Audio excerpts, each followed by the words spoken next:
And we are live. We'll just wait for people to join and then I will intro. So welcome everyone. We're just going to give it a minute or two for people to join and then we will start.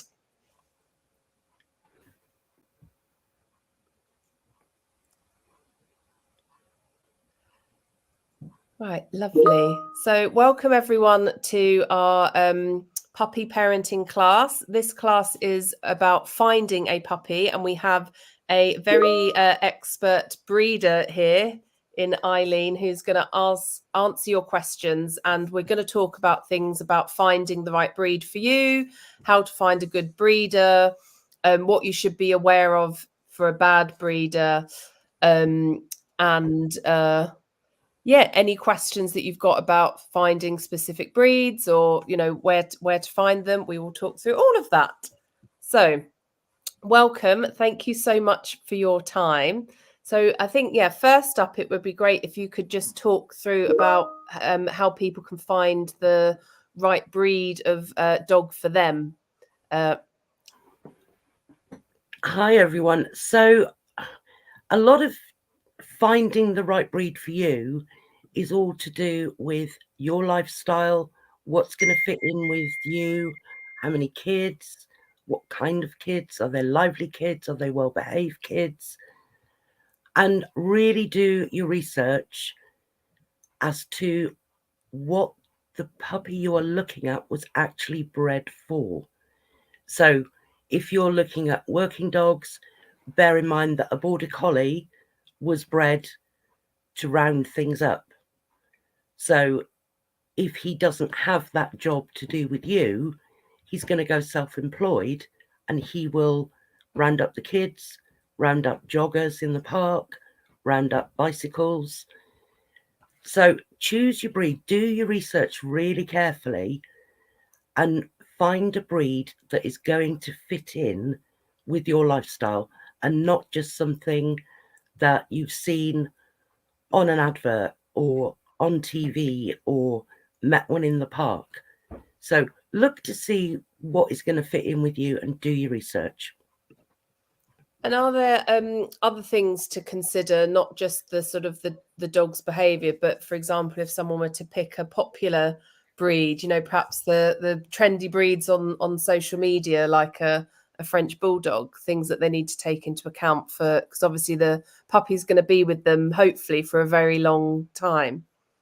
Exactly. You're looking at investing sometimes up to 15 years. So it's always really useful to do the research into what health issues these breeds might have, which health tests they need to have had done, and don't just pick a breed because you like the look of it. Make sure that you know what you're letting yourself in for, because a lot of these designer breeds, they have massive health issues, and if you're not buying from a breeder who health tests, you could be buying yourself some vet bill at some point, and it could be one of those vet bills that goes on for as long as that dog's going to be with you.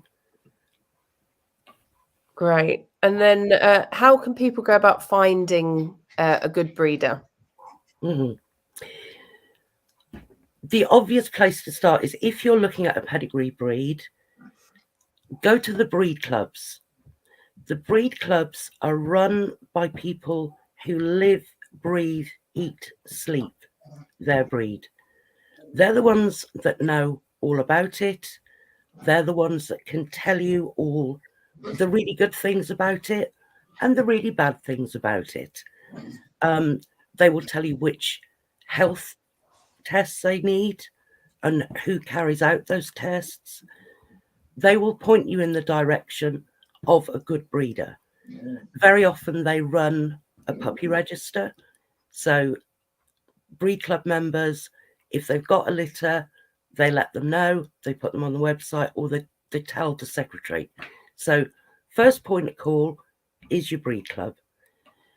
The kennel club. The Kennel Club is a very useful place because they have a puppy register.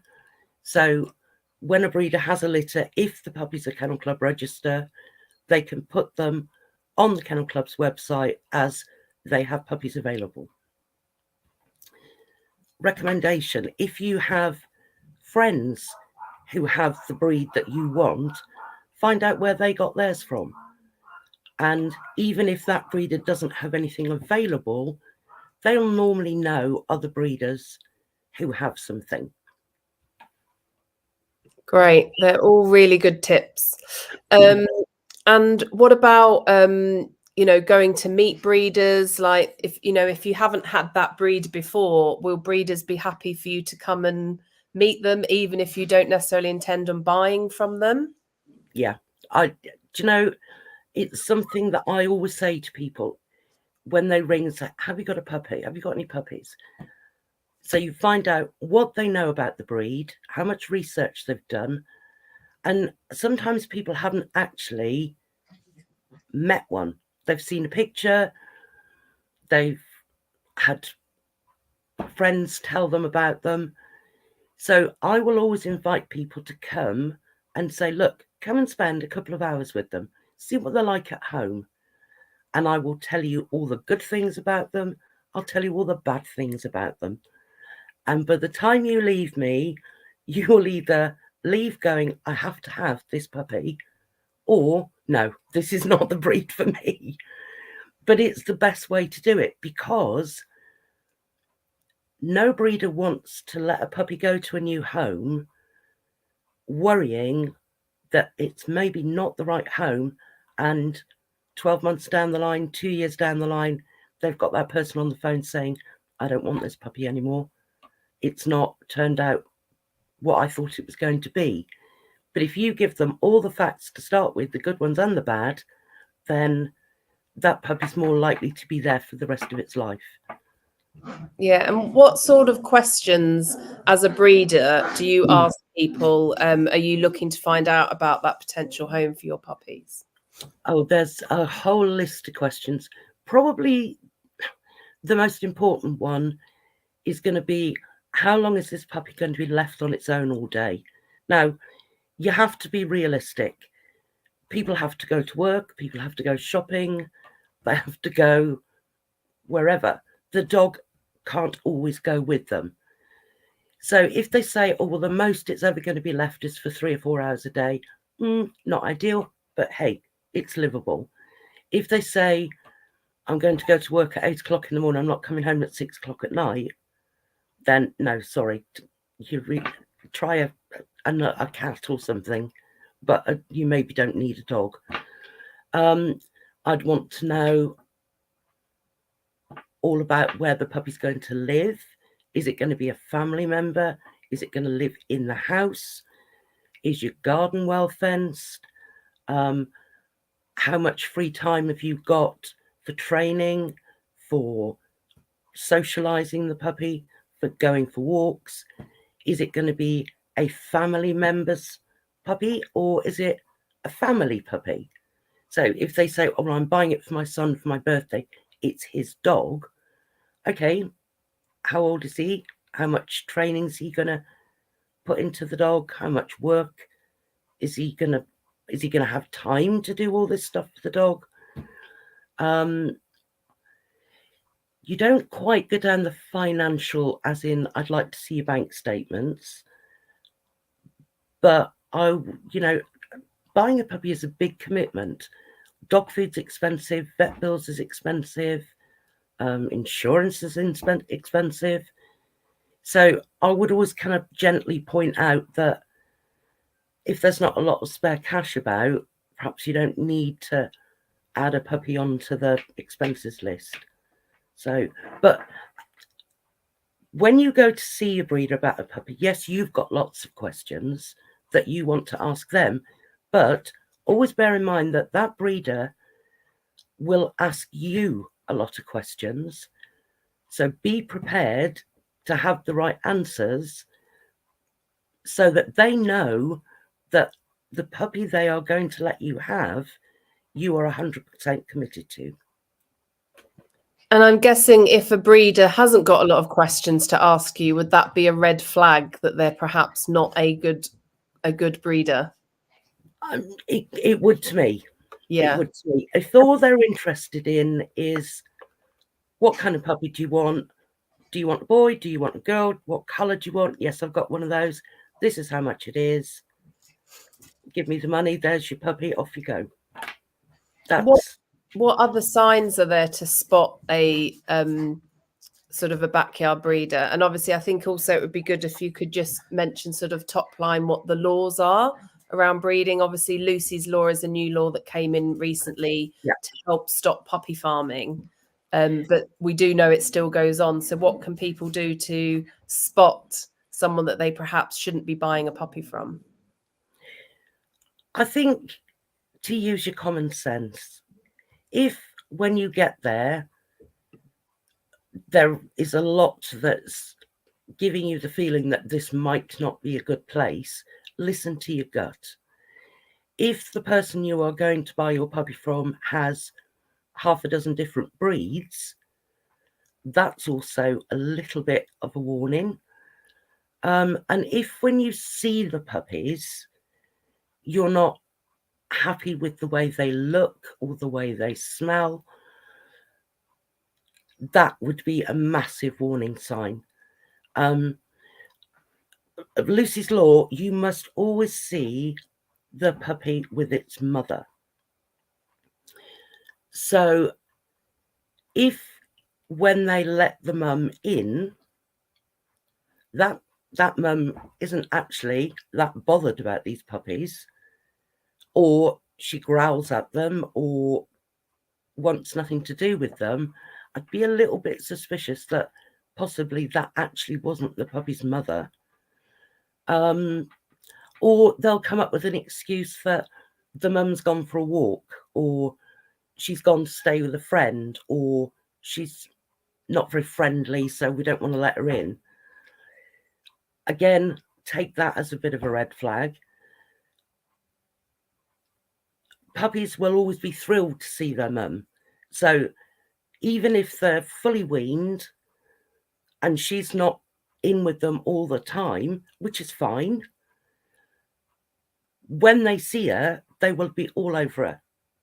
But if that dog that they've let in, the puppies don't appear to recognise as their mum, it probably isn't. Sorry, go on. No, I was just going to say, I think there's a good, interesting you said there about the excuse of the mum not being very friendly. To me, that would be questionable. Why are they breeding her if she's not got a very good temperament? Yes, there is that as well.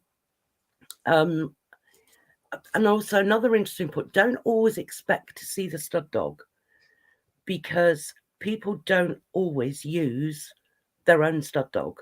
So they might say, look, this is mum, but I don't have dad, I don't own dad, but here's a picture of him. That's fine. Not a problem with that at all.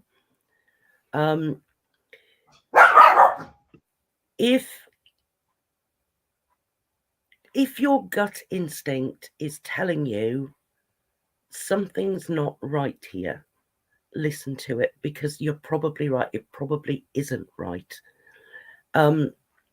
If you're not happy with the way the puppies are being kept, maybe it's dirty, maybe there's dirty food bowls about, or the puppies don't look very well, walk away. As hard as it might be, walk away. Do not buy the puppy to get it out of there, because all you're doing there is making room for another litter of puppies. If people don't buy puppies from places like that, they'll stop breeding them because they can't sell them. And as hard as it will be, and I'm sure it is excruciatingly hard, just don't do it. You want to go to a breeder where the puppies look clean, they look healthy, they look happy, they're interacting with each other, they're interacting with the breeder, they want to interact with you. you want to know that the breeder has asked you all the questions that you're expecting to be asked, and they've also answered all your questions. So you ask them what health, you already know before you get there because you've done your homework, what health tests has your breeding stock had done. And if they say, I've had this done, I've had that done, fabulous. Can I see the certificates, please? Can I see the proof? Yep. Good breeder will always go, yep, here you go. There it is. You want to ask, when I collect my puppy, at what age can I take him home? Because the law is you must not take that puppy home before it's 8 weeks old. So if they say you can have it at 6 weeks, no, that's wrong. 6 weeks, they're not ready to leave. 8 weeks old, you want to know, are you supplying me any food with this puppy? Am I getting a puppy pack? Because, again, legally, they need to provide you with at least a diet sheet so that you know what you're going to feed the puppy, how often it's got to be fed, and where to change onto the next layer of food. The puppy must be microchipped. Ask the breeder, are you registering this microchip in my name when it leaves me, when it leaves the breeder? Because what I do with mine is on the morning they go to their new home, I will register that puppy in their name on the microchip so that I'm not relying on them to do it. It's already done for them coming to collect the puppy and taking it home. So there's lots of things to ask the breeder before you go to take it home. Hopefully you've gone to see the puppy when it's about 6 weeks old, seen the mum, seen the breeder, seen the puppies, and then they'll say, right, come back in 2 weeks' time and collect your puppy. Some breeds, a lot of the toy breeds, they won't let them go till they're 12 weeks. So again, you need to be prepared to wait a little bit longer. But just always trust your gut instinct. And if it doesn't feel right, walk away. There's lots of other good places to get puppies from. Yeah, very good advice. And on the health test, obviously that applies to pedigree dogs, but crossbreeds, assuming they should still be health testing the parents for, whatever the two different breeds are. Ideally, but I'm going to say probably not. If you're using a crossbreed, if you're breeding crossbreeds, you've got 2 pedigree dogs. It's very possible that both those breeds have health issues. And just because you're crossing them together to get your crossbreed does not make them healthy. They've still got those genes there in that one puppy that could have either or both the issues that the parents have got. I'm going to put my neck on the line here and say I suspect the vast majority of people breeding designer breeds, doodles, poos, whatever, are not doing the health test. I do know some that do health test and very rigorously, but I'd say on the majority don't, sadly. But it's still always best to ask about health tests. Absolutely. Even if it's Absolutely. Yeah. Great. Has anyone got any questions, please do add them in the comments. But I know we're being quite we're talking through a lot of stuff here. I think it would be good to know what you think are the most important factors when choosing the right puppy for you and finding a breeder.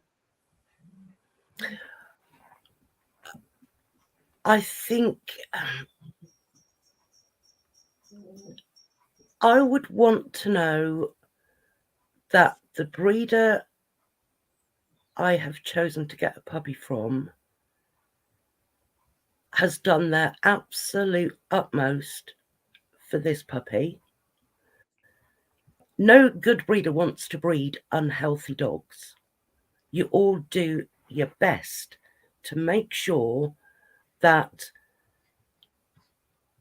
that puppy is going to leave you happy, healthy, and is going to be with the person you've let have it for the next however many years that puppy's going to live. A lot of people that have had puppies off me in years gone by, I'm still friends with them, even though perhaps the dog has passed, but they're still friends. We still get Christmas cards. We still occasionally catch up on the phone. You want a breeder that if you've bought a puppy from them, that you feel you can contact them at any point with any question, and they're going to be there to help you.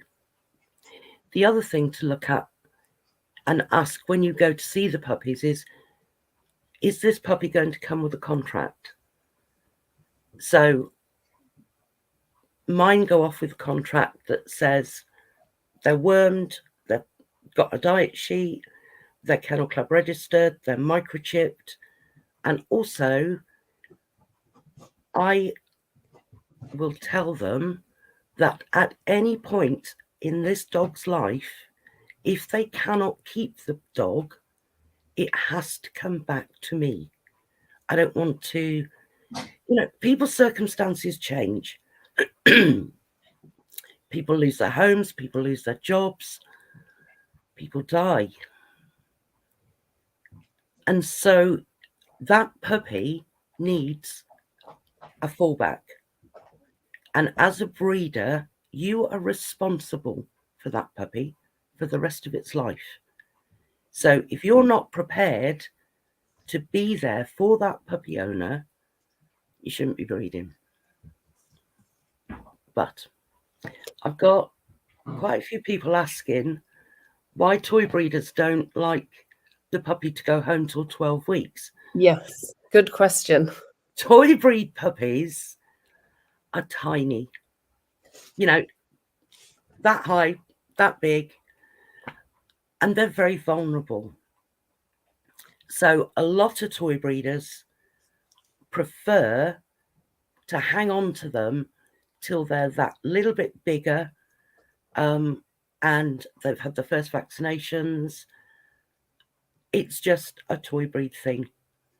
I let mine go at 8 weeks if the person has had a toy breed puppy before. Otherwise, I keep mine till 12 weeks as well. And they can learn a lot more from the mum, can't they? That I know it's a vital part of their socialization period, but the mum can sort of does help with that a bit. I'd say, to be fair, by 12 weeks, the mum wants nothing to do with them. But certainly up to 8 weeks, mums go in, they play with them, they'll break up any puppy scuffles.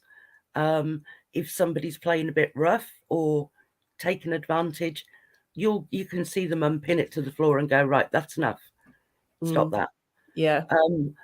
To be fair, but 12 weeks is a big ask for a mum. Some bitches will happily play with their puppies till then, but in my experience, mine would normally go, I'd rather stick pins in my eyes and go in there. I'm quite surprised with mine. She's actually let him have, I've obviously still got one here. He's 12 weeks tomorrow, and she let him have another feed last night. Oh, that's a good girl. I know. I can't believe it. Like needles. Yeah. I can definitely vouch for the teeth like needles, but yeah, she definitely does the telling him off when he's being bad and playing with him, and so I can definitely see, from 8 weeks to 12 weeks how much more she's been doing with him. Absolutely. Yeah. But if there are no more questions, or is there anything that you think that I haven't asked that you would like to share your wisdom with people? I don't think so. I think we've covered quite a lot in quite a short space. But I think the most important thing is,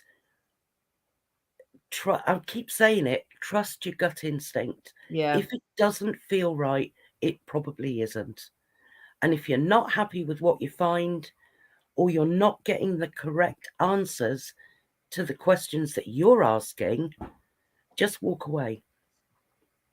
Yeah. And I think it's good to try and talk to at least a couple of different breeders, because you can Yeah, either see a pattern, can't you, or spot exactly. a good one versus a bad one. Exactly. And then, you know, sometimes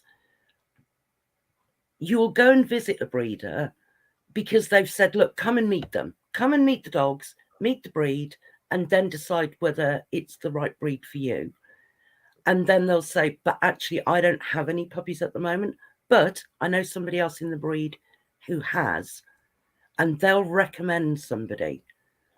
I mean, my favourite one is I will only recommend another breeder that I would happily buy a puppy from. And so you're only going to put people in touch with people you know are doing the right thing. Yeah. Yeah. In fact, I went to see, before I got my poodles, a few different breeders, one of which actually said to me, after someone had chosen one of the two puppies that were left, that she didn't think that the puppy that she had left was suitable for me because it was so boisterous.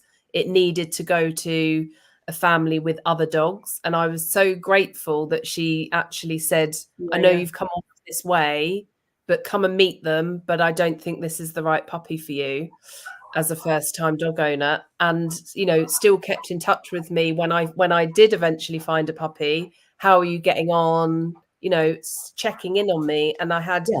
another one that I chose not to buy a puppy from, did exactly the same thing. How is your girl settling in? You know, if you've got any questions, I'm here.